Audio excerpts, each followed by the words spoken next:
Assalamu alaikum wa rahmatullahi wa barakatuh. Before I start, I would like just to see if the brother Taha is there. Put your hand up, Taha, if you're there, please. Jazakallah khairan.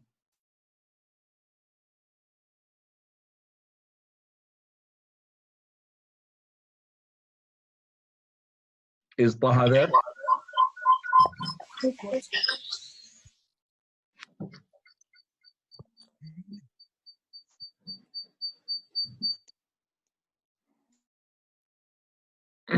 Taha is not there.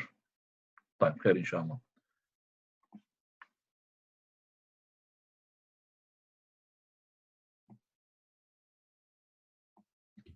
We'll start the class, inshallah.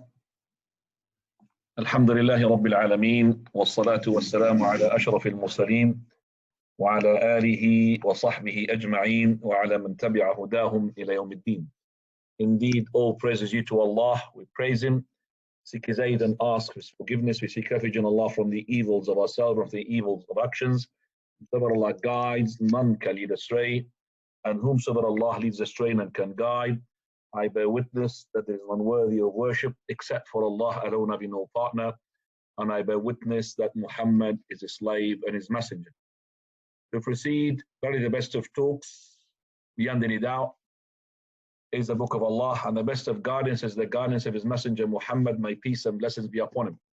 And very the most evil of all matters are the ones innovated, for every newly innovated matter is an innovation, and every innovation in Islam is a misguidance, and every misguidance will lead to the hellfire. For those who are joined me for the first time, for today, the day al-Ahad, which is the Sunday, basically at this time, usually it is the case, we give a class in Acton, in a masjid called Masjid An-Nur, and it's a class which is every fortnight. And it's to do with the biography of the Prophet sallallahu alaihi wasallam. And at the moment, we have finished the Battle of Uhud, in which we have talked about that the Battle of Uhud, even though in the minds of the people is to be a defeat for the Muslims, yet Abdullah ibn Abbas, he calls it a victory from different angles. The first angle is that it's a victory that there was, at the beginning of the battle, there was a lot of killing taking place amongst the kuffar. So the Muslim had killed from the kuffar. And number two, there was also a lesson to be learned. A lesson which is that we have learned it, that is the kuffar, basically they did not, first of all, manage to wipe out the Islam because they couldn't do so. And they had the opportunity to do so. So it's a victory. And also, from the things that we learn from that battle is the stand of the hypocrites. The hypocrites were actually basically had been shown their reality.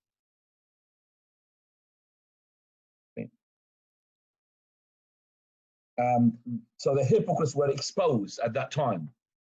And that is why it was a victory. So there was a lot of lessons to be learned from the Battle of Uhud. So now we're going to continue from there, from the Battle of Uhud, which took place in Shawwal, the year 3 after Hijrah, and it was 1 year and 1 month after the Battle of Badr, which was a total victory for the Muslims.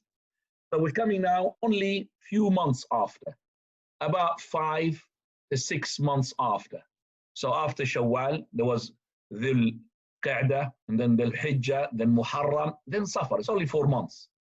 So here we have an incident that took place, and it was a great incident in terms of it was sadness and sorrow to the Prophet ﷺ, because within few months, the Prophet of Allah had lost so many companions, and not any companions, really the companions who used to be distinguished with their dedication and sincerity, and also they were dedicated with their to make conveying the message and also memorization of the Quran. First one, which was called Ma'sat Yawm al-Raji'. Al-Raji' is a place. It's between Usfan and Mecca. Usfan is not far off from Mecca. Usfan is considered from the provinces of Mecca. So this place is a Raji' not far off as well. Okay, so basically, that what happened is that two tribes had, and that is from the tribes which is next to the Medina, and that is the tribes of Abal and Al-Qara, wanted to basically take advantage of the result of the Battle of Uhud. When the Battle of Uhud, at the end of it, there was a defeat for the Muslims. There were lots of tribes on the outskirts of the Medina wanted to take advantage now because they were rejoicing the victory of the kuffar against the Muslim. So they wanted to take advantage. So what happened is that these two tribes, Abal and Al-Qara, well-known tribes, okay, they've asked the Prophet ﷺ to send them people in order to teach them so-called religion. And it was an ambush, basically, to teach them the deen, to teach them the Quran, and to teach them the Islam. So now they had to travel all the way to Al-Raji', which is close to Mecca. You're talking about more than 200 miles. The Prophet ﷺ did not hesitate because he was keen to make sure that he would convey the message. The Prophet of Allah wanted to convey the Islam and the deen. So the Prophet ﷺ had settled to their request and agreed to send people to teach them the deen. So Allah Azza wa Jal said to the Prophet ﷺ, Ya ayyuha rasul, balligh ma unzila ilayka min rabbik. Oh, Messenger of Allah, convey what has been revealed to you from your Lord. So basically he sent them 10 companions. So when you send somebody to teach somebody, it has to be a learner. And that's why we said they were special companions, led by a person called Asim ibn Thabit. Asim radiallahu anh, well-known, learned person. And also with him, there was Khubayb ibn Adi and Zayd ibn Dathina and Tariq ibn Abdullah. All these three companions along with him as well, and they're well-known companions. Right. So when these 10 companions, the delegates, arrived to this place, which is Al-Raji', this is where the incident was named for, which is between Usfan and Mecca.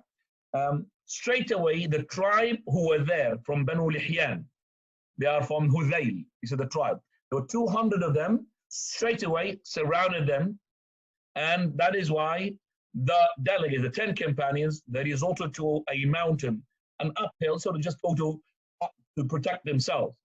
So the kuffar, they were down and they were saying to them, the polytheists, go down and we promise you we will not lay a finger upon you. Go down and we will give you our word. Some of them, okay, said, no, we should not go. And Asim, he himself, he said, as for me, I will not go into the trust of a kafir, in the custody of a kafir.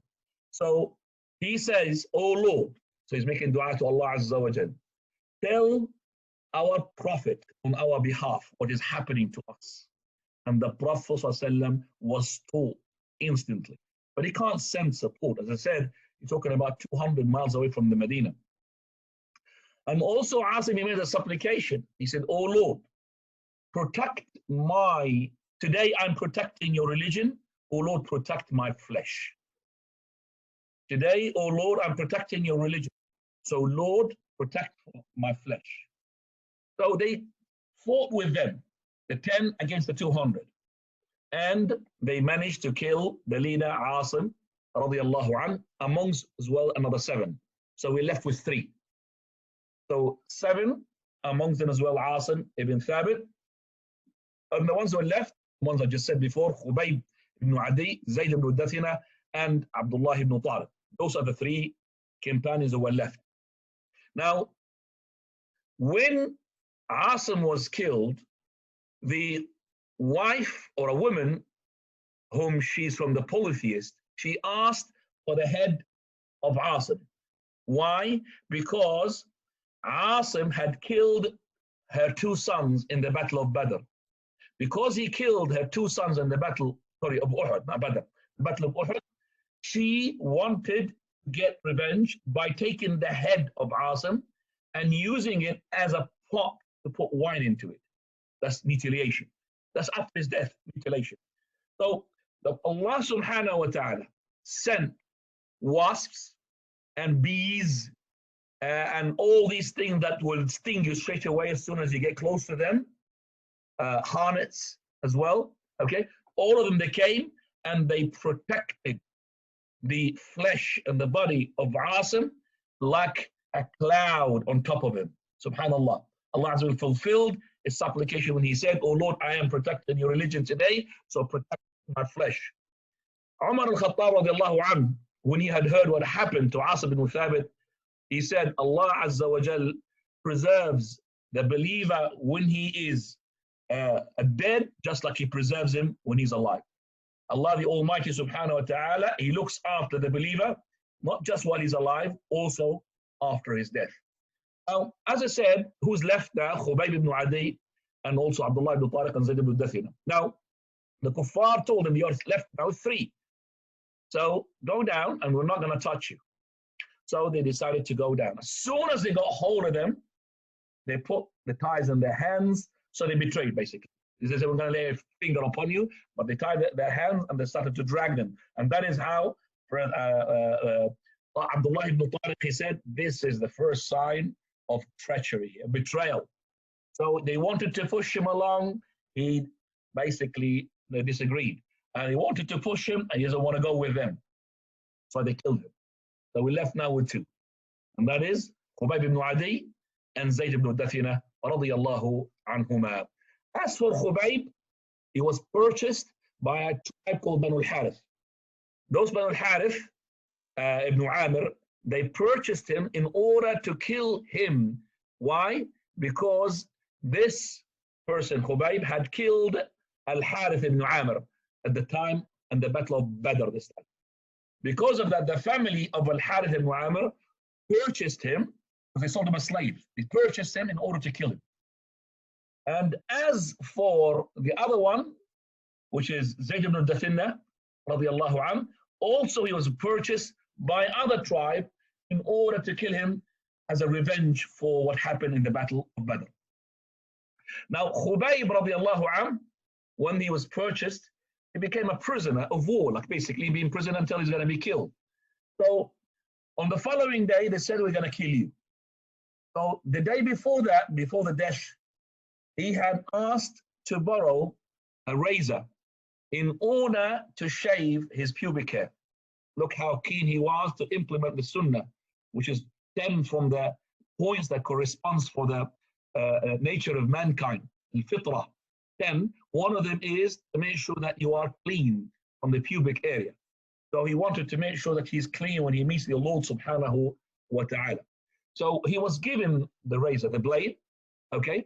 And then the lady whom he was in her house, and he was, of course, tied up, she had her son, and her son suddenly started to play and get close until he rolled himself, and he was on the lap of Khubayb. And Khubayb has got the blade. So the mother, she was terrified and she looked. And Khubayb, you could see the terror in her eyes. And he said to her, do you think I'm going to take him as a hostage? I'm going to kill him? La wallah. You trusted me by giving me the blade. I'm not going to betray by slaying him or taking advantage of him or taking him as a ransom or a hostage. So when she saw that, she herself, when she embraced Islam, she said, by Allah, I have seen him when he was in my house eating grapes, when there was not a single fruit in the whole of Mecca. He said, by Allah, I have seen him, Khubayb ibn Adi, eating from grapes, yet there was not a single fruit, never mind to say a grape, not a single fruit at that time, at that particular season, in the whole of Mecca. And that's a blessing. We call it karama. They call it miracle, but it's not a miracle, it's a karama. Miracles only for the prophets. Allah blesses this for the believers.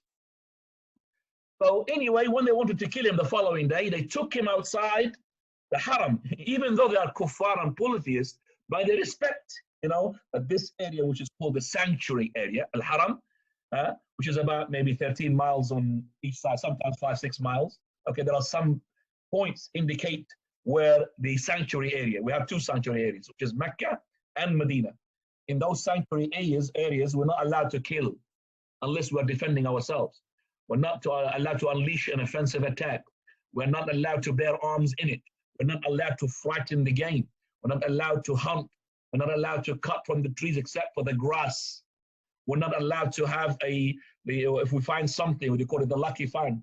We cannot pick it up unless we want to give it to the authorities, but we can't pick it up and claim it for ourselves. So that is called the sanctuary area. They used to respect that area. But they didn't want to kill him inside that sanctuary area, so they want to take him outside to the area called al-Hil. Hil means you're not in a state of ihram. So if you want to make umrah, if you are Makkiyim, you cannot make umrah if you are a Makkiyim. But once you go outside that Hil, 13 miles or 14 miles, you could come back, you could make umrah.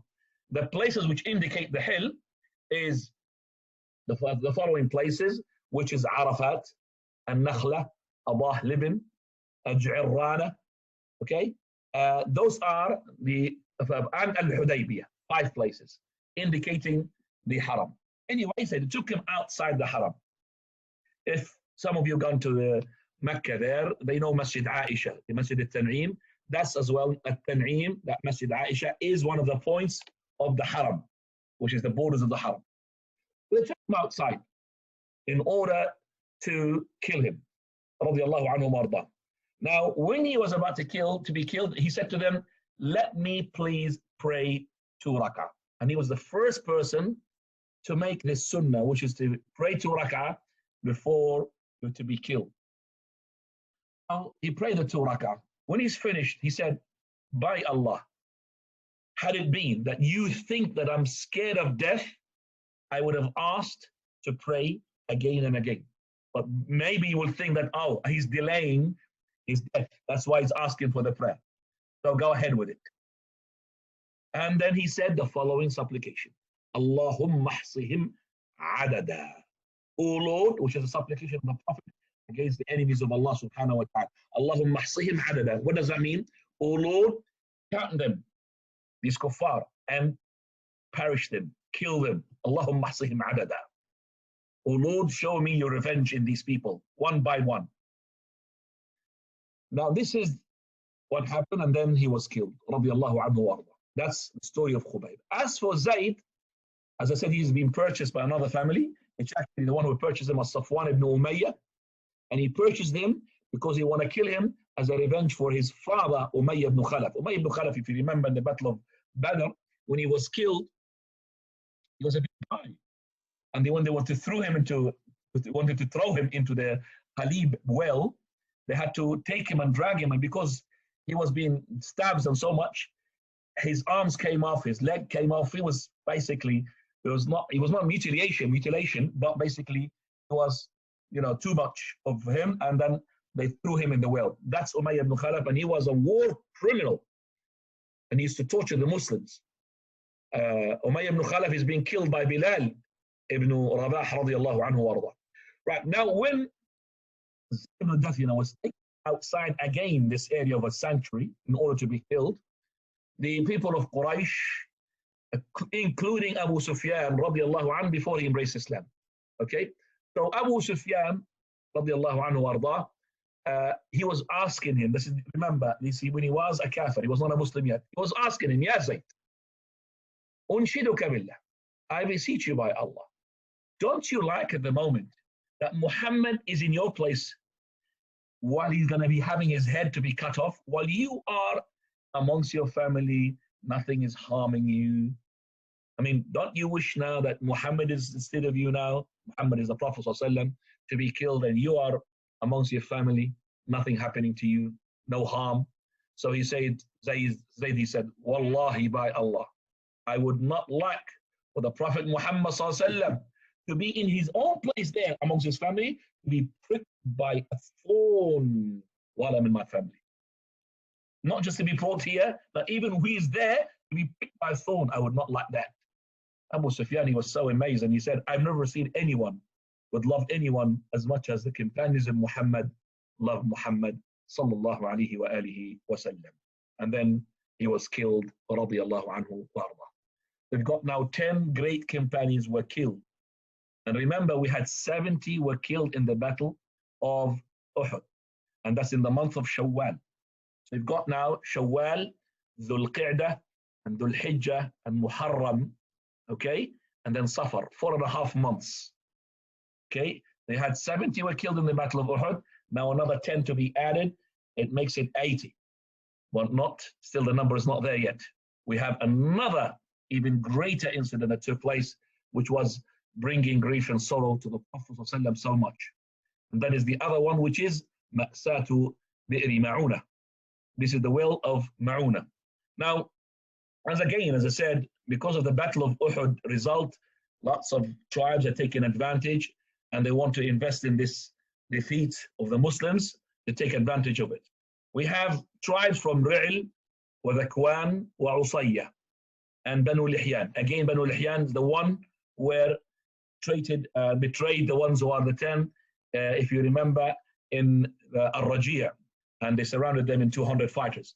So what they did, these 4 tribes, they sent to the Prophet ﷺ that we want you to go and send us some of your companions in order to teach us again the Islam and the Quran and the religion in general. So even it was a betrayal that took place just about recently, within a month, okay? But the Prophet ﷺ, he himself did not basically want to stop the call to the sake of Allah. I can't just say because of the fear that maybe another betrayal that I should not send these companions to go and teach them. But he sent this time more than 10. He sent 70. So there would be strength amongst them. Now those 70s, as Anas radiallahu anhu used to say, we used to call them al-Qurra, the 70 reciters. What they used to do, they used to recite and learn the Quran during the night. And then when it comes to the morning, they will go and fetch some water and put it in the masjid. And then they will go and take some wood from the desert and then sell it in the market. And then they will buy food with it and they will bring it to Ahl al-Suffa. Ahl al-Suffa are the financially skinned from the companions, the ones who are homeless. They used to have a place in the masjid called as-Suffa. The Suffa does not exist anymore in the masjid, okay? So this Suffa, which is at the moment, it's opposite in direction-wise to where the gutter, that the gutter where the water comes from, opposite to that, this is where the Suffa is, okay? So it's a place in the masjid for the homeless people, for the people who do not have money, okay? So basically, there used to be these Qurra, they used to recite the Quran during the night. In the morning, they would fetch the water, bring it to the masjid, and also bring some wood and sell it, buy food, and bring it to those poor people from Ahl al-Suffa. Or Ahl al-Suffa are about 400 people. From them, Abu Hurairah, radiallahu anhu warda. Now, when the 7 reciters, they came to a place called Ma'una, the well of Ma'una, Bi'r Ma'una, they have sent a representative of theirs to the tribes. This representative is called Haram ibn Milhan. Haram ibn Milhan, radiallahu anhu warda. They sent him to the head of those tribes, which is Amir ibn Tufayl. He's the head of Kufr, basically. Well known, Amir ibn Tufayl, Dawsi. So basically, Haram ibn Milhan, he had a letter from the Prophet ﷺ saying to them that he should embrace Islam and all of that. Okay, and he's calling him to Islam. He's calling him to Islam, calling to Islam. So when Amir had received the person and he received as well the letter, he did not even look at the letter. He commanded one of the people to betray that messenger and straight away to go and kill him. So as soon as he had put the stab into his back and it came out from his chest, he straight away said, Fuztu Rabbul Kaaba, Allahu Akbar. Allahu Akbar, you know what is the meaning? Fuztu Rabbul Kaaba means I have won by the Lord of Al-Kaaba. I got it. I won. That means he won the martyrdom. So they stabbed him from the back with a dagger that came out from the back to the front of his chest. It looks like that he was wishing and willing for this martyrdom for a long time. He said, Fuztu Rabbul Kaaba. I got it. That's what I'm after. And Amir, that is Ibn Tufayl, the head of the Kufr, here what he did, he called his people now to go and with the tribe of Ri'l and Dhikwan and Usayya and Banu Lihyan to go and attack those 70 companions, or we call them the 70 what? Reciters. When radiallahu anhum saw these 70, those people coming with large number, we don't have a documentary or a document which is authentic to say how many people, like in the first one, which is a Rajia, that is 200 people, but there were too many, okay? All right, and they managed to, defend themselves, but not for so long, until they were killed, okay? And only one person, he was safe. And this person is called Amr ibn Umayyah al-Dhimri. Amr ibn Umayyah al-Dhimri, radiallahu anhu, he was a very athletic, athletic means a person who runs a lot, mashallah, very fast, agile. And they couldn't catch up with him, and he went to the Prophet ﷺ, and he told him what happened to those 70. As soon as the Prophet ﷺ, he had heard about this, he was in tears. Not only that, there was some Quran was revealed. Anas, he said there was Quran revealed regarding those 70, but this Quran was abrogated. Some of the Quran had came down, and then after that Quran abrogated that. From that Quran, it says, بَلِّغُوا عَنَّا قَوْمَنَا. This Quran says that those 70 said, as in the Quran, which has been abrogated, tell our people, أَنَّا قَدْ لَقِينَا رَبَّنَا فَرَضِيَ عَنَّا وَأَرْضَانَا.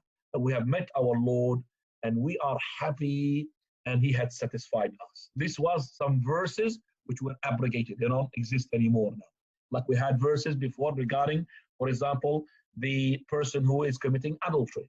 Shaykh al-Zani or Shaykhat al-Zani. That is the male and female Zania, and that is the pelting with a stone, which was Quran.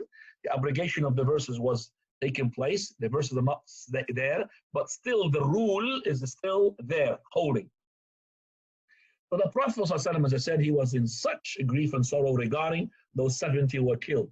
And Anas radiallahu anh documents this fear. He says, I haven't seen the Messenger of Allah ﷺ more saddened on any expedition that he had sent where they were struck with death, more than he was saddened regarding those who have been sent to Bi'r Ma'una, the 70 reciters. He stayed for a month supplicating against the killers. He stayed for a month supplicating in the prayers against the killers. So he was in the last rak'ah, after the ruku', in each prayer, Dhuhr, Asr, Maghrib, Isha, Fajr, he would raise up his hands and he would say, Allahumma al'an Ri'lan, Allahumma al'an Dhikwan, Allahumma al'an Usayyata bani Lihyan, Asawillaha wa Rasulah. O Lord, curse. And he had named them by names, Ri'l, Dhikwan, wa Usayya, wa Lihyan. Okay? All of them, he named them by name, and he said they have disobeyed Allah and His Messenger. So, in this way, how many Muslims that they were lost, how many companions the companions had lost? They lost in few months 150. 70 in the Battle of Uhud, 10, the ones we talked about in Al-Rajia, and now another 70 makes it 150 in less than 6 months, in 5 months, 4.5 months, I would say. Subhanallah. That's why it was a big thing. Fine. Now, this shows you how the religion had reached us. And also for those who are not doing their prayers, and they're not really listening to the deen properly, to show you that this Quran and this Sunnah came to you through those people who were killed in the sake of Allah subhanahu wa ta'ala. You have received the deen onto the skulls of these companions, onto the bodies of these companions. So they have given themselves, their souls, for the sake of conveying the religion of Allah subhanahu wa ta'ala. And Allah subhanahu wa ta'ala says, أَمْ حَسِبْتُمْ أن تدخلوا الجنة ولما يعلم الله الذين جاهدوا منكم ويعلم الصابرين. Are you going to think they're going to enter Jannah, paradise, the garden, and yet Allah does not know? That means He's going to test you, the one who had strived amongst you, and He knows the one that is patient. So Allah subhanahu wa ta'ala, He will test you. You can't enter paradise like that. That's how the companions had happened. What do we learn from the whole thing? Number one that we learn from this is that the betrayal and the treachery, this is from the manners of the disbelievers all the time. It's not from the manners of the Muslims to betray okay, to deceive and deception and the treachery and to stab from the back. That's not from the manners of Islam. And that's why you should not be wondering, you should not be astonished when you have video clips showing some people who are maliciously and deliberately, with their cough and saliva, trying to spread their corona onto the door handles of houses, cars, or buttons on the lift. You've seen them. It's the manners of the kuffar. You would never think that a Muslim would do such a thing, regardless how wicked he is. You know, when we get ill, and somebody wants to kiss us, we say, brother, don't kiss us, don't hug me because I've got some flu, you might catch it. But these people, a'udhu billah, shayateen, they're spitting on you've seen them in the lift. They are, one of them during the night is with his hand touching the handle of the car. A'udhu billah. Muslims would not do such a thing. They will not betray. We could see that from the story. He had the blade, if you remember, Khubayb ibn Adi, in his hand. And that baby of that woman was the owner of the house, whom her husband is going to kill him. Okay? Her son suddenly ended up on the lap of his. And the woman, she was terrorized and terrified, looking at him with her eyes. She's staring. He said to her, do you think I'm going to use him and kill him for you or have him a ransom? No. You have trusted me. You gave me the blade. I'm not going to do that. They returned the baby. And as I said, subhanAllah, the betrayal had happened as well to them when they asked the Prophet of Allah, give us some reciters, give us some da'iyah in order to learn the Islam, what they've done to them. They betrayed them and they killed them. So the betrayal and the treachery is the norm, is the manners from the ones who do not believe in Allah and do not follow His Messenger sallallahu alaihi wa alihi wa sallam. Also from the things that we learn, the karama. Karama is the blessings that Allah subhanahu wa ta'ala gives it to those people who are believers. The karama that this daughter of Al-Harith, when she saw that this prisoner of war, which is Khubayb ibn Adi, she said, I've never seen any prisoner of war, he's better than this person. I've seen him eating from grapes. And there's not a single fruit in the whole of Mecca. How did that grape ended up in his hand? He was tied up. He can't go and shop. Go and shop from where? Mecca hasn't got anything of that. This is from Allah subhanahu wa ta'ala. You could see that also the blessing, the karama, which is like a miracle, happening to Asim ibn Thabit radiallahu anhu. Asim ibn Thabit, when he said, oh Lord, I am protecting for you your religion. Oh Lord, protect from my body, protect my flesh. That woman whom her sons were killed in the Battle of Uhud, because he killed in the Battle of Uhud, she wanted to get revenge. So she wanted his head. So she asked him, when he's dead, go and bring his head. They wanted to go and get him. There was a hornet, and there was as well bees and flies and all of that. They were sort of surrounding him, swarming him on top of him, and they can't approach him. Allah fulfilled the supplication, and that's a karama. So Allah subhanahu wa ta'ala, He will bless those believers with these karamat. Of course, karamat, which is true karamat. The karamat, which is not the one, when he has it, he will put it on TV. Of course, it's a lie. Or he will boast about it. The karama, the person will hide it. Okay? It's not the karama, is that the karama of the Sufis. The one who claim that, oh, you know, when I was during the night, making my, whatever I'm making, tahajjud or whatever tahajjud. It's not tahajjud, of course. That God came to me and He took me on the angels and He flew with me and me to look around in His kingdom. SubhanAllah. All of that lies, of course. Or that person, which is a true story from the Shaykh al-Shanqiti rahimahullah. He was talking to his Shaykh in Mecca that, you know, when he was having a Shaykh of Sufism in Eritrea. Shaykh was Sufi.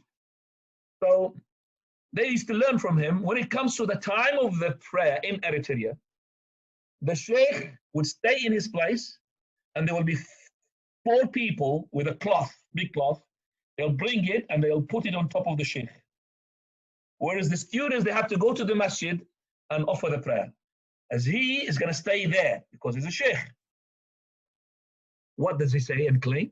When the students come, he would say, oh, I was praying my Dhuhr in Mecca. Now, between Eritrea and Mecca is about maybe, God knows, 3,000, 2,000 kilometers, about 2,000 miles. Okay, so in that time you need, you need not a rocket or a spaceship to go quickly and come back. Okay, but he stayed underneath the four, the cloth itself. He was underneath it. So when the students come, these four people, they come and lift the cloth, and he would say, I was in Mecca and I saw such and such person. Okay, and of course he will make a lie, and he will have an agreement with another person whose name, what he had mentioned. When he arrives a month later, he said, yeah, I saw the sheikh at that time. Look how they fool the people. When he said, Shaykh rahimahullah, said that to his sheikh, this sheikh, the one from Mecca al-Hijazi, was laughing. He said, you are fools, Eritreans. He said, why? He said, how can he say that to you, that he is having to pray in Mecca while you are praying in Eritrea at the same time? Don't you know there's a time difference? That means when you have Dhuhr in Mecca, you don't have Dhuhr at the same time in Eritrea. It could be Asr time. So you don't know there's a time difference? The people are, subhanAllah, they don't really think. So the karamat of the awliya, they are true. So when we find something which is abnormal taking place, we look at the person that it happened to him. If he's a truthful person, rajulun sadiq, mu'min, is a believer, then he is from awliya ar-Rahman. He is from the allies of Allah subhanahu wa ta'ala. But if he's a wicked person, sorcerer, wal-iyadu billah, then this is from the act of shaitan. So Allah subhanahu wa ta'ala says, Ala inna awliya Allah la khawfun alayhim wa lahum yahzanun. The allies of Allah, there is no fear upon them, nor they will grieve. Alladhina amanu wa kanu yattaqun. The ones who believe, they fear Allah azza wa jalla. Also, another benefit that we learn from the supplication of Khubayb radiyallahu anhu, when he supplicated, oh Lord, count them and kill them, take revenge from them. That is allowed for the Muslim to make dua against the enemies of Allah subhanahu wa ta'ala. And we find the Prophet ﷺ, he was supplicating against those tribes who had killed the 70 companions for 1 month, raising up his hands, oh Lord, curse so-and-so. Oh Lord, curse a tribe so-and-so. 1 month cursing those people who had killed the 70 reciters. Also, we learn from this, which is a very important point, that the Prophet ﷺ does not know the ghaib. He does not know the future. If he knew the future, he would have never sent the 10 companions who were killed in Raji' or the 70 companions who were killed in the well of Ma'una. If he knew the ghaib. So he doesn't know the ghaib. He would have never jeopardized their lives. And Allah's Messenger had spoken about in the Quran that he doesn't know the ghaib. So it is the words of the Prophet of Allah. Allah said them, وَلَوْ كُنْتُ أَعْلَمُ الْغَيْبِ, and if I had to know the unseen, the future, لَاسْتَكْثَرْتُ مِنَ الْخَيْرِ, I would have got more khayr, more abundance, وَمَا مَسَّنِيَ السُّوءُ, and never been touched by harm. But because I don't know the ghaib, that's why the Prophet of Allah was touched by harm. In the Battle of Uhud, you know what happened? We talked about it 2 weeks ago, that he was cut and all of that, because he doesn't know the ghaib. Sallallahu alayhi wa sallam. Allah is the only one. وَلَا يَعْلَمُ مَنْ فِي السَّمَاوَاتِ وَالْأَرْضِ الْغَيْبَ إِلَّا اللَّهِ. Say, O Muhammad, to them, nobody knows what is in the heavens or in the earth, the ghaib, except for Allah. Nobody knows whether in the heavens or in the earth, the unseen, except for the Almighty subhanahu wa ta'ala. Also from the thing that we learn, that is to hold on to the sunnah to the death. This can be seen from Khubayb, when he borrowed a razor, a blade, in order to make istihdad, meaning to shave his pubic hair. And as I said, this is from Sunan al-Fitra. For verily, the Prophet said, Ashrun min Sunan al-Fitra. One of them is to trim the mustache. Okay? So that trimming the mustache, so the mustache should not be long and covering your lip. Some of those people, Muslims and non-Muslims, you find them, that mustache is covering their mouth. So when he wants to eat food, he has to have 2 spoons. 1 spoon to raise the mustache, and the other spoon to eat inside. He looks ugly. And when he eats as well, everything sticks on it. And that's from the fitrah to shave it. Also from the fitrah as well, sunnah al-fitrah, the points that corresponds to the nature of mankind, meaning this is the sunnah of the prophets, which is to shave the pubic hair. To not to leave them. And also to shave the underarms, and to shave the pubic hair. And to let go of the beard. But what does the Muslim do? The Muslim, they shave the beard here, and they grow 3 beards there. Wal-'iyadhu billah. So they shave the beard in here, the Muslims, the men, and they grow 3 beards there. A person, and also from the point that corresponds to the nature of mankind, which is from the fitrah, the nails, you should be cutting them. So the nails should be cut. You don't have long nails. Every time you have long nails, you cut them. Prophet ﷺ, he had made us 40 days. It doesn't mean I wait for 40 days, because some of us in 4 days will become an animal, beast. So you cut the nails, because these nails carry the dirt. SubhanAllah, these people, they purchase false nails to put them on their hands. So the person imagine a man now, no beard, long mustache, 3 beards, and long nails. He's not a human being. He should be living in the zoo. An animal, wal-'iyadhu billah, is what he is. He's an animal. So we find that the companions, they applied the sunnah even before their death. The last moment. He wanted to meet Allah subhanahu wa ta'ala, where he has shaved what he's supposed to shave. And Allah subhanahu wa ta'ala always will give the help to the ones who champion his religion. Okay, so you champion his religion, Allah subhanahu wa ta'ala will help you. And if you make the religion of Allah down and you fight the religion of Allah, let me tell you as a glad tidings as a Muslim brother, those kuffar who fight the religion and fight the deen day and day night and all the time, fight the Islam. It's not our religion, the religion of Allah, they said. The religion of Allah, He wanted Islam. They fight the Islam. I'm not worried, because they're fighting Allah Azza wa Jal. And I know that there is a sunnah, a universal law of these people, regardless of how much time, maybe it's my generation, maybe the generation later, maybe after generation, Allah will take revenge from them. Allah will teach them a lesson. Look in the history, travel in the land and see what happened to the people of Ad and the people of Thamud and all of those who belied Allah subhanahu wa ta'ala. And look what is happening with this coronavirus. Huh? Subhanallah. Trump down is asking for a prayer. He's asking for people, somebody to pray on it. You know, he's now resorting to Allah. Everybody's scared. Kings, monarchs. Okay? The ones who are not scared are some of the Muslims. You know? They're taking this season as a joking season. They're sending you video clips laughing. Yeah, this is not time for laughing. This is the time for making dua to Allah subhanahu wa ta'ala. Not to knock to laugh or make jokes. It's not a joking time.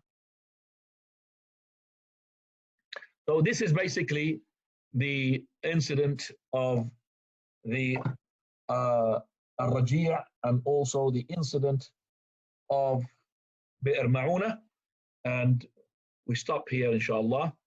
I wanted to go further. We'll talk about Ghazwat Bani al-Mustaliq or Ghazwat Bani al-Muraysi', but inshallah we will leave it for the next time. Can I ask, is there, please,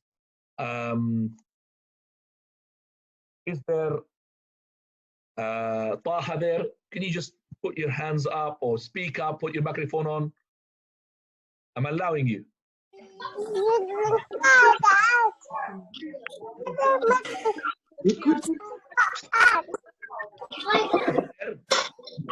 Okay, he's not there. George, He's not there. Okay, I would ask them. Please.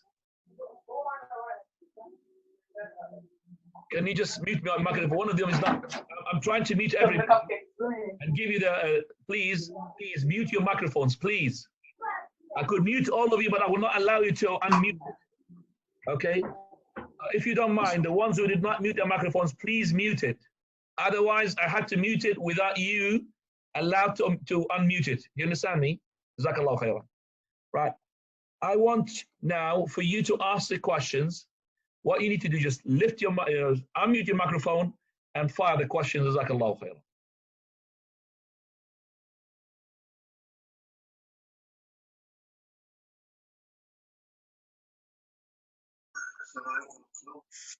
يلا حارث تفضل.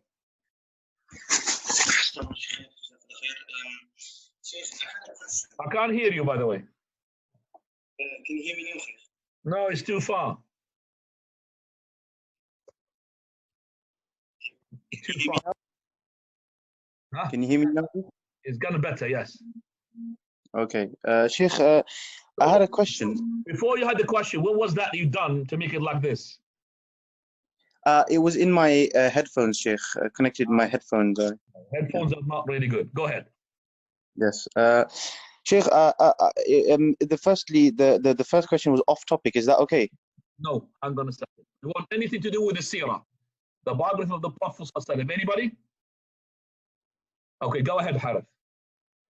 Sheikh, is the lungs, can they be considered as the part of the stomach in Arabic in terms of the button? Can it, where does that start from? Because I heard. Can we ask beneficial question, yeah, Harith, please? The only reason I asked that is because someone was saying that maybe the one with the illness of the coronavirus could be shaheed because of the mabtun is included in the hadith. I don't know if this has been said by any one. Listen to me now. The shahada, the martyrdom in general, there is difference between the shaheed in the battle or the shaheed of other signs than the ta'un or the shaheed of the ta'un.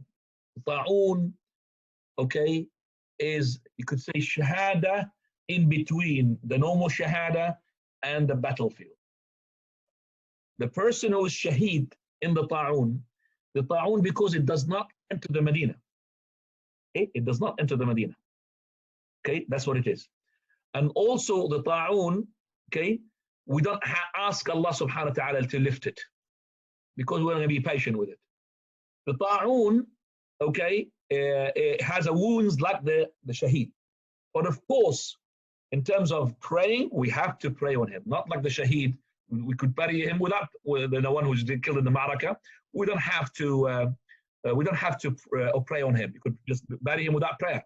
But what is this one? You have to pray him, and you have to wash him, and you have to shroud him. What is a shaheed? No, you're not allowed to wash him, but you are allowed to shroud him, and you're allowed to pray upon him. It's better, but it's not compulsory. As for the other signs of shahada, when the Prophet ﷺ was asking the companions, who do you consider amongst you the shaheed? He said, Messenger of Allah, the one who was killed in the battlefield. He said that the shaheed in my ummah are few. And he said, yes, the one who was killed from the TB, tuberculosis, the one which is the marad al-sul, okay, the one who been drowned is a shaheed. The one who has been burnt is a shaheed. The one whom a fence falls on top of him is a shaheed. The one who dies from the cholera, from the stomach, is a shaheed. The one who dies from the woman, she dies because of her belly cord of the child that he will pull it to paradise from her belly cord. The one who dies with, even from the good signs of death, I wouldn't say shaheed, and if the person dies with sweat on top of his forehead. Now, to make this as an, well, let's say that this coronavirus had touched him and he made him to suffocate from his thirst like TB. Okay, but it's not ta'un, akhi. You understand me? The ta'un, shahada to everybody. But this one is individual. He died through the chest, the other person died through the belly there. You understand me? This is, everybody who dies on the ta'un is a shaheed. Whereas the other one, it is a particular disease that goes to a particular person or two people, not a whole group. So we're not going to go into the details whether, corona, is it from the lungs, is from the belly? No, akhi, the lungs are lungs and the belly is the belly. The Prophet differentiated between the two when he said the lungs is the sul, marad sul, and the belly is like the cholera, which is his marad al-batan, marad al-jab. Okay? Wallahu a'lam. Jazakallah khair. Jazakallah habibi. Okay, another question?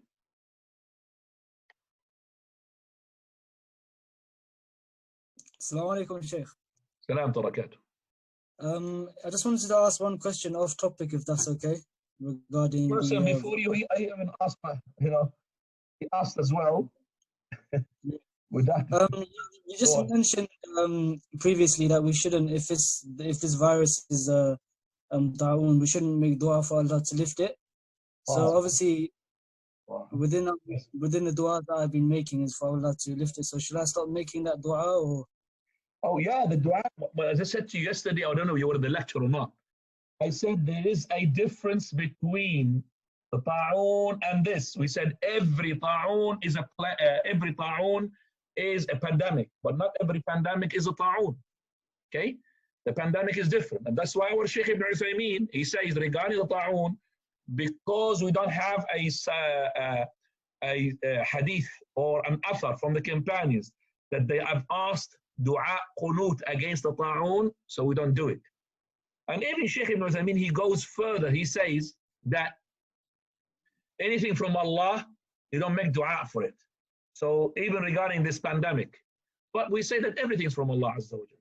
So this is ibtila, and this is waba, a pandemic. We ask Allah against it. We ask Allah to lift it and remove it, just like the fever, because we have the supplication of the Prophet of Allah to lift the fever. Okay? But the ta'un itself, when the Prophet said it's a shahada, some of the scholars, they say that we should not make dua because we don't have that the companions in their prayers in jama'ah, they had made a supplication against the ta'un. There are other things which are disasters, but they have the right approach to how to tackle them. Like, for example, if we have drought, so for the drought, okay, we make supplication in normal supplication, like, for example, in the witr, but the drought has a 2 rak'ah, Salatul Istisqa, the prayer of the Istisqa. The eclipse, we have the prayer of the eclipse. So, for example, when we have the eclipse, we don't go in the 5 daily prayers and we start saying in the last rak'ah after the ruku, oh Lord, keep away this eclipse from us. No, we don't say that. But we do special prayer for the eclipse. And it's also a special prayer for the Salatul Istisqa, Wallahu ta'ala. Now, Zach.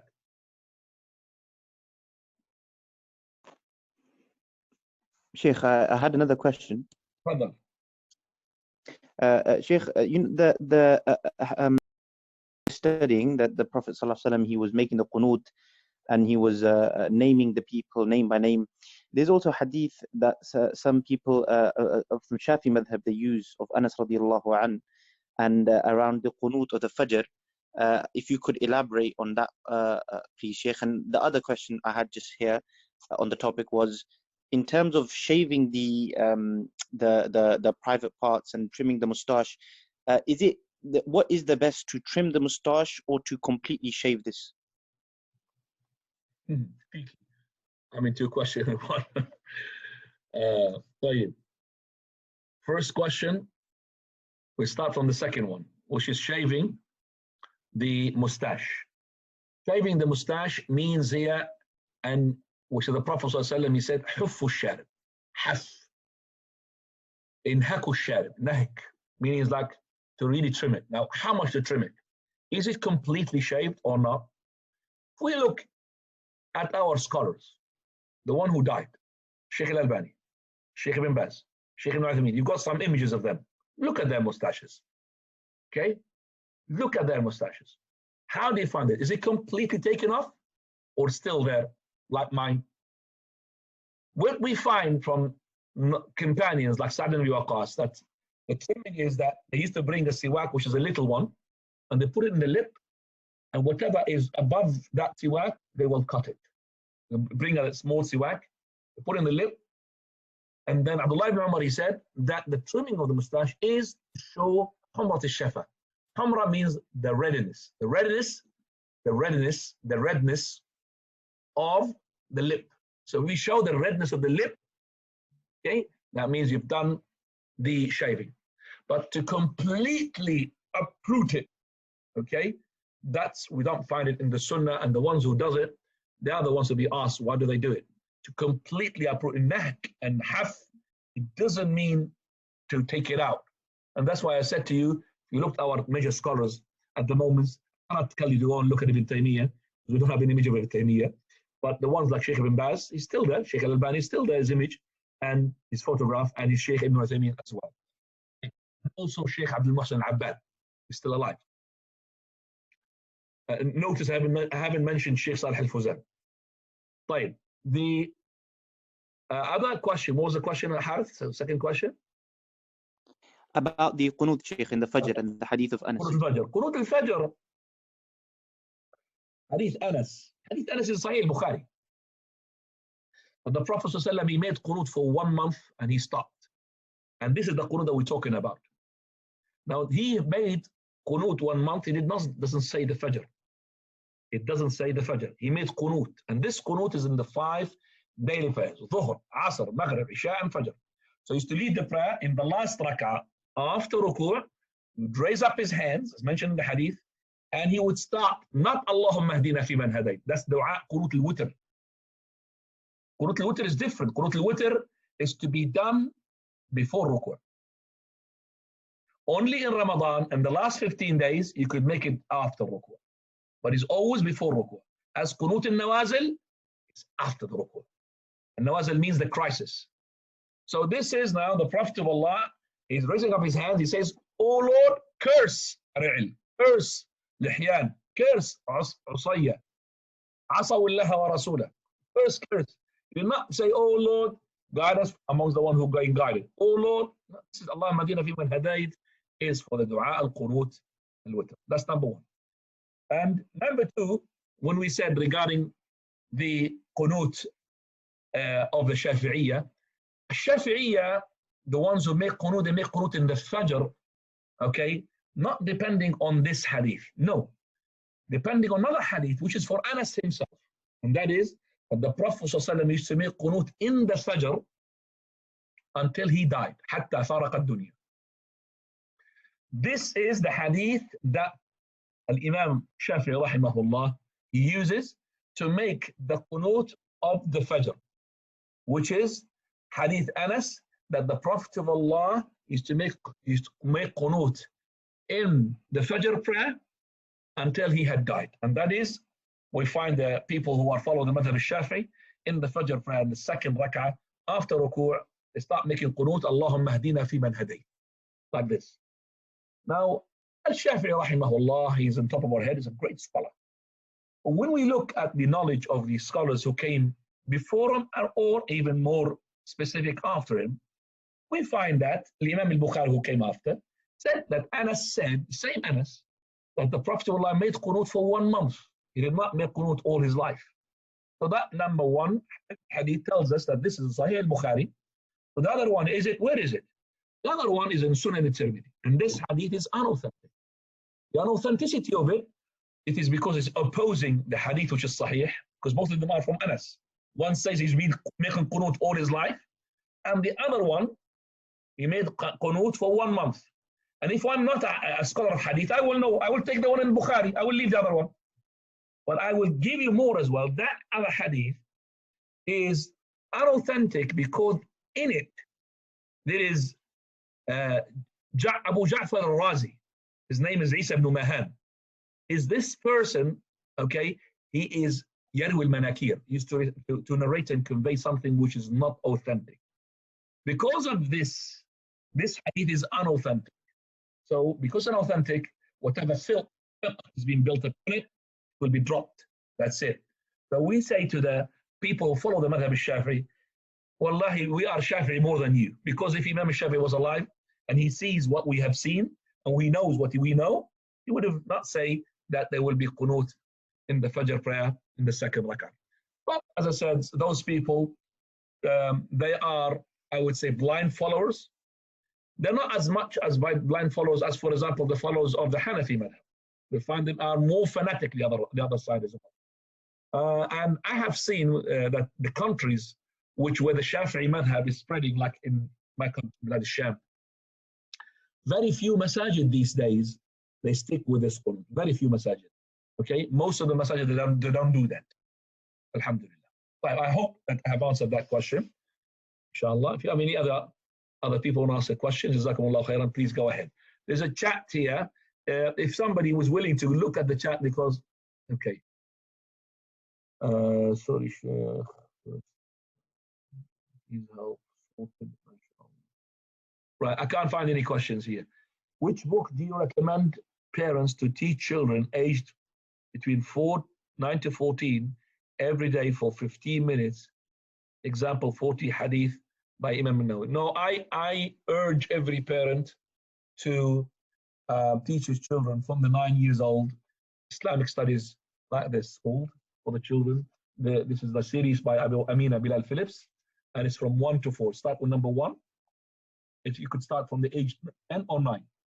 Okay, book, and that one has got everything in it. It's got hadith, it's got aqidah, got Quran, got fiqh. That's what all I need.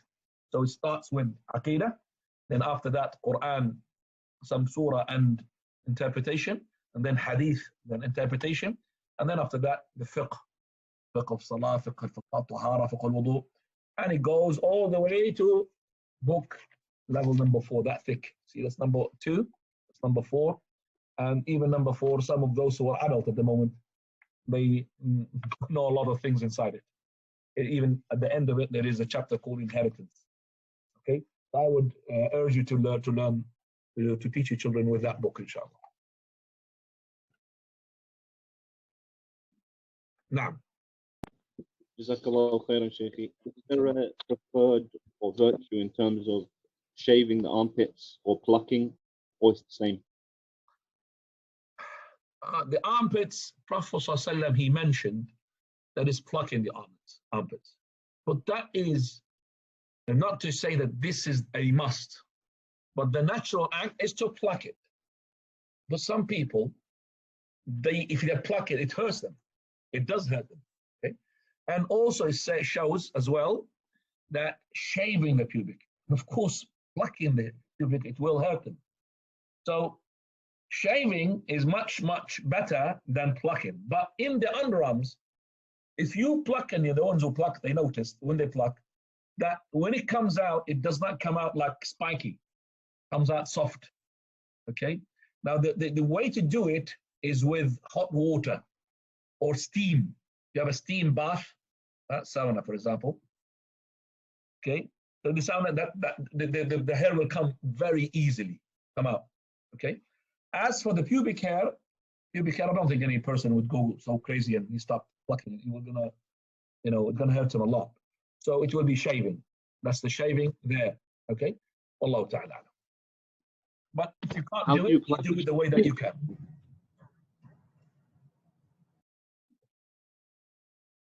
Some people use. How is it that you actually pluck? Some people use as well. Sorry, cream. The cream. That cream as well is very good. Now. Assalamu alaikum, Sheikh. Very quick question in terms of cutting your hair. I've read a hadith. I can't remember from the top of my head in terms of doing, like a step cut. You're imitating. Is imitating the Jews? If you cut it, the side short and the top longer, is it better just to cut your whole hair one blade, like when you're going over it? Talking about al-qaza'. Al-qaza' means to shave one side of the head and more than the other side in a way that is distinguished. Okay? But if the levels of the hair is not really showing that much, it's no problem.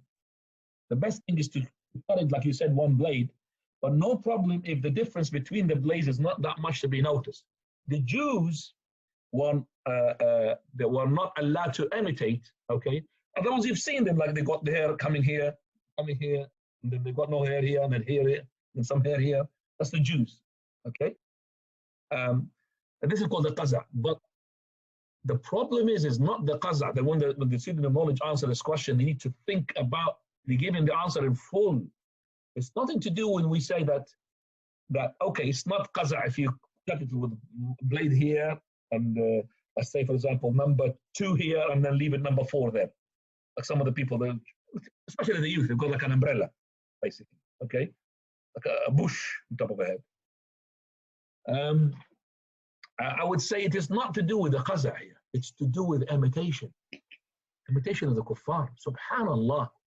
What the fashion says and the trend, they follow it. We've been losing our voices, telling our, please grow up a beard, grow up a beard. Prophet ﷺ, they don't grow a beard. When a kafir person grew his beard, look at him. When I came about 5-6 years ago to the country, wallahi, the one who was in the board, he said to me, Sheikh, don't worry about your beard now. We're not going to question you because all the youth have got beards now. They're not following Muhammad ﷺ. They're following what? Don't know who's that person they're following. Yeah. Of course, they don't shave their beard and they don't shave their mustache and they look like the beast I talked about. So the person needs to follow the Prophet Muhammad ﷺ.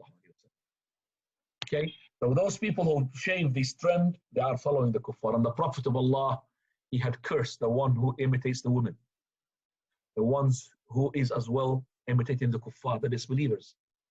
So you're not supposed to imitate the kuffar. You're not supposed to imitate the women. Okay, you're not supposed to imitate the people of the misguided, the ones whom Allah's wrath is upon them. Okay, so you're not allowed to imitate those people in their qaza as well. All of that is haram. It's not allowed. Okay, so when a person does this qaza, I don't think the Muslims are doing like the Jews now. They're doing something else, which is like they said, the grade, but they follow the trend. Okay, if they are not following the trend and they want just to cut in a way that they make it really lighter here because of the whatever, it's better for them because they don't want sticking out like this way. No problem, inshallah. But you know what I'm talking about, which is haram, the fashion and the trend that they use to follow these days. Now, Assalamu alaikum, Sheikh. salam to Sheikh, you know the pubic hair, how often is it necessary to remove it every week, or someone can do it every other week, or things like that? The maximum is 40 days. The maximum is 40 days. Okay? So okay, sir. Now. Assalamu alaikum. Salam to barakatuh. Alhamdulillah. Sheikh, with regards to imitating the kuffar, can you just clarify what this is in regards to? Is it specifically their religious acts, or is it also just their general things like the clothes they wear? Because if that's the case, then we imitate them in a lot of things that you don't find originates from the Muslim, but originates. Give me an example. They imitate them in lots of things. Give me an example. Just maybe the way we decorate our homes, or just very, very. If I come to somebody's house and he's been decorated, would I say he's a kafir or a Muslim? No, you wouldn't say that. No. Okay. So give me another example. You don't have examples. See, like the clothes, for example, the jeans. I'm sure this image from. Akhi, if somebody's putting the jeans on, okay, the jeans on. There is two things in the jeans. You're telling me a baggy jeans, halal, no problem. But the jeans you're talking about, the one that you need to jump from the 5th floor in order to get into it. So, okay? That's haram in itself without imitation of the kuffar because you're showing your aura. Okay, what about the baggy jeans coming from the kuffar? No problem, because the baggy jeans are dressed up by the Muslims. It's not distinguished to the kuffar now. Understand that? It's like the jacket. Prophet ﷺ had put the jacket called Rumiya, Jubbatun Rumiya, from Rome, from Christians. Jacket, you know the jacket? Suit. Yeah. Prophet ﷺ had put that. It's not to distinguish, because it's not distinguished. That does not distinguish the role. It is now became normal amongst the people. Understand me? Okay, I see. So it's only when it's distinguishable that this is unique to the kuffar. Unique to the kuffar, unique to the ones who are not good. Imagine that you show me, you see me as a person who's giving you a talk now about the deen. I've got this bush, okay? No hair here and a hair in there, like a would you listen to me about the deen? We don't say that there's a person on the deen. The person is like playing around. He's not a deen person. So that's what I'm talking about. No. Okay, Jazakallah. Jazaka Habibi. Assalamu alaikum, Shaykh. Just one quick question. In regards to these lessons you're doing online, because I had issues with my app. Are they being recorded and will they be provided for us to watch later? Okay. Yeah. From yesterday, I started to record. So I recorded yesterday's talk, and I've been trying to compress it as much as I can because it was a big file, and I managed to do that. So you will be receiving it if you have your number with me. Okay, I will send it, or I will put it as a link onto the videos which I'm doing. So this, for example, is going to be recorded, and I will, inshallah, send it to those who are being sent the timetable of my classes. So if your number is not with me, you take it from somebody else. So I'm going to send it now to about 600-700 people. In a minute, inshallah. In about 2-3 hours, you'll find all these lectures being sent to you. Okay, Jazakallah khair. Jazaka Habib. Now, any other questions, Ikhwani? Salam wa barakatuh. According to the schedule, Sheikh, رضا معك Sheikh. Salam alaikum. Tfadal. Good. According to the schedule that you sent today, you said there is a talk at 7:30. Is it still on? Even though the Maghrib is at 7:30. Yeah, the talk will be, you know, for example, the 7:30. You know that the time I changed to the hour, so I will not make the time of the class on the time of the prayer. So let's say, for example, 7:30 is the Maghrib, 7:35 the Maghrib. I will start, for example, at 7:50, so 8 o'clock. Okay, so I will put the channel on, and I will write that the class will start. Like today, for example, supposed to be starting 7 o'clock. 5 o'clock. I said 10:05 because I was praying my Asr. Okay, so that is why we say this talk will be the 7:30. Does it say 7:30 tonight or 7 o'clock? Does it say 7:30 or 7 o'clock, ya Sheikhi? Rida.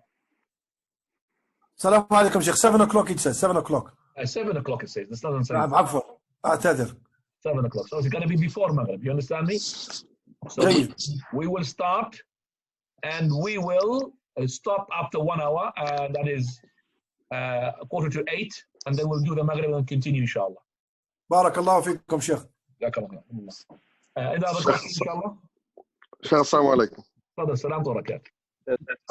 Sheikh, you know the graduation ceremony in these countries, universities, after the graduation, people are wearing the dressed up. Is it Allah permissible at all? Well, basically, as well, this is a clothes that you put on, of course, for a particular time, and you are trying to imitate the kuffar in the way that they are graduated. It is Islamically, if we have an Islamic university, we're not allowed to do that. Alhamdulillah, the Islamic university doesn't do that. But because of what I've spoken about yesterday, inferiority complex, that means we are feeling down, okay, and we need to compensate ourselves from the civilization of the others. We imitate those disbelievers in everything. Look at the solicitors, how they're dressed up when they go to the court. Look at the judges, even they borrow this sheep hair, they put in the sheep hair of the white one on top of their heads in order to judge, like the British judges as well. And you know that what is the as well the reason they dressed up in black cloak? Why do they do that? Okay, why do they put a black cloak? There's a history behind it. If you read it, why they was dressed up in black cloak. I'm not going to go into it, but I'm just saying there's a history behind it. So we're trying to imitate them because of weak. We are Muslims, weak. So that we are leading the generations. كنتم خير أمة أخرجت للناس. No, we're not. We're not anymore.